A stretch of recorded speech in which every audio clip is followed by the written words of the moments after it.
Adlaw nga Biyernes karon mga kaigsuunan, petsa 21 sa bulan sa Oktubre tuig 2022. Ang pagbasa kinutlo gikan sa Ebanghelyo sumala ni San Lucas, Kapitulo 12, versikulo 54 ngadto sa 59. Miingon usab si Jesus sa mga tao, "Inig kakita ninyo og dag-om nga nagikan sa kasadpan, muingon dayon kamo, muulan dili madugay, og muulan gayod, og sa pagkamatngo ninyo sa hangin nga naghuros gikan sa habagatan, muingon kamo, muinit karon, og muinit gayod. Mga tigpakaaron ingnon, makamao kamong mosabot sa kahulugan sa dagway sa yuta og sa langit, apan nganong dili man kamo makasabot sa kahulugan niining panahuna. Ug nganong dili man kamo mismo makahukom, unsay angay buhaton? Kun may mukiha kanimo, paningkamot sa pagpakig-uli kaniya, samtang anaa pa kamo sa dalan aron dili kaniya dadon ngadto sa maghuhukom, ug itugyan kaniya ngadto sa pulis, ug ibalhog kaniya ngadto sa bilangguan.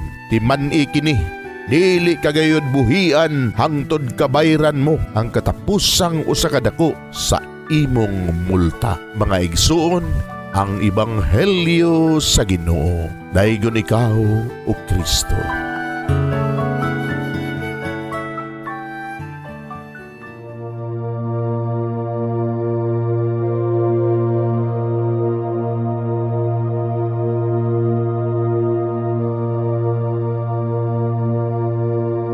Pagampo sa dili pa magsugod sa trabaho. Magampo kita sa ngalan samahan sa Anak ug sa Espiritu Santo. Amen. Langit mo namong Amahan, sa among pagsulod nining trabahoan, among gidala ang imong presensya uban kanamo. Among gipamulong ang imong kalinaw, imong grasya, imong kaluoy, ug ang imong perpektong hanay sa among mga trabaho.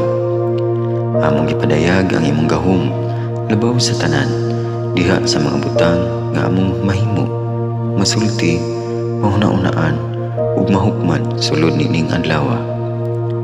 Ginoo, nagapasalamat kami sa gasa sa kinabuhi, niining bagong adlaw, niining kahigayunan nga kami nakasulod sa trabaho ug mamahimong parte niining nga grupo.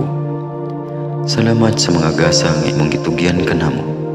Hamong gamiton kini diha sa pagimaya kanimo. Hatagi kami sa kusog ug kadasig sa pagbuhat sa among mga trabaho. Panalangini ang among mga proyekto, mga ideya ug kusog, aron sa ingon bisan sa pinakagamay namong mga kalampusan, magahatag kini sa imong himaya. Ubani kami Ginoo sa among pagtrabaho nining adlaw. Puna kini nga lugar sa inspirasyon ug kusog. Tabangi kami nga magtrabaho isip usa ka grupo nga mapakita sa usag-usa ang kamaayo. Himuha kami nga maayo nga makabot namo ang mga butang nga kinahanglan namong buhaton.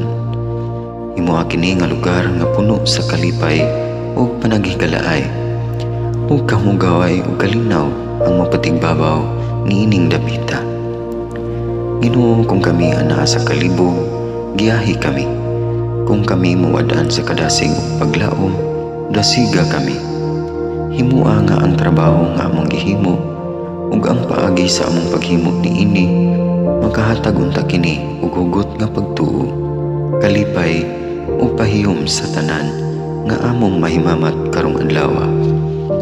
Panalangini ang among mga pamilya, among Pinoy-anan, among nasod. Himua nga magmatidud-anon kami sa pagtagad ug pag-amuma sa kalikupan ug sa tanang may kinabuhi, diha sa pagbuhat kanamo sa pagkabot sa imong pangandoy alang sa hustisya ug kagawasan. O Ginoo, sa among pagbiya nining lugara, tagay kami sa imong panalangin ug kaluoy sa among pagbiyahe. Panalangini ang among mga pamilya ug Pinoy-anan nga anaon ta sa maayong kahimtang sama sa among pagbiya kanila. Ginoo, salamat sa tanang butang nga imong nabuhat, sa tanang butang nga imong gibuhat, ug sa tanang butang nga imong buhaton pa. Sa ngalan ni Jesus, among giampo diha sa tumang pagigugma ug pagpasalamat. Amen. Sa ngalan samahan sa Anak ug sa Espiritu Santo. Amen.